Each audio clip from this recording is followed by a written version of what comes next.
হ্যাঁ, শুধু তাই না, শ্রীরামপুরে হচ্ছে। বলছে এখানকার বিধায়ক কাম মন্ত্রী বলছে সরকারের বিরুদ্ধে কেউ কোনো কথা বললে মেঘের থেকে বার করে নিয়ে এসে আমরা বার দেখা থ্রেট করা হচ্ছে। নিশ্চয়ই থ্রেট করা হচ্ছে। আমি খুব ভদ্রলোক বলে ওকে জানি, তো হঠাৎ করে এরকম ডিভিয়েশন হলো কেন আমি জানি না। ওদের অনেক বিধায়ক ভদ্রলোক নয়, কিন্তু এই বিধায়ক ভদ্রলোক, কিন্তু তা সত্ত্বেও কেন এরকম ডিভিয়েশন হলো আমি বুঝতে পারছি।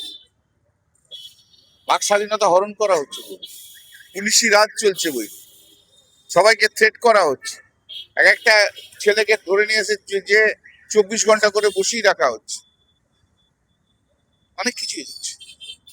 কালকে রচনা বন্দ্যোপাধ্যায় বলছে তৃণমূল জিতবে, তাহলে তৃণমূলেই থাকতেন, কিন্তু এখন চাইছেন তৃণমূল। আপনারা এইসব লোকের মহিলাদের নাম করেন কেন বলুন তো? এরা সব সুযোগ সন্ধানী ভদ্র মহিলা, এদের কথা বলেন কেন? এরা রাজনীতিতে পচা,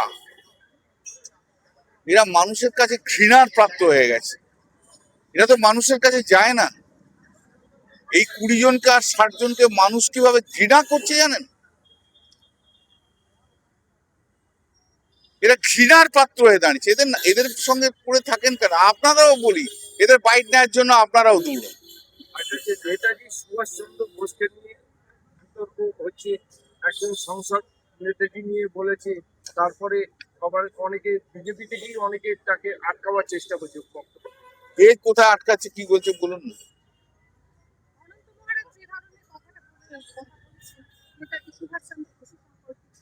অ্যারেস্ট করলো না কেন?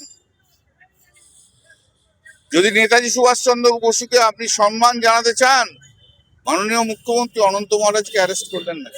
যা ক্ষমা চেয়ে আইলে ভালো, আমি তো স্বাগত জানাবো, তিনি ক্ষমা চেয়েছেন। কিন্তু আমি অনুরোধ করব, কোনো বিশেষ একজন ব্যক্তিকে নয়, সবাইকে।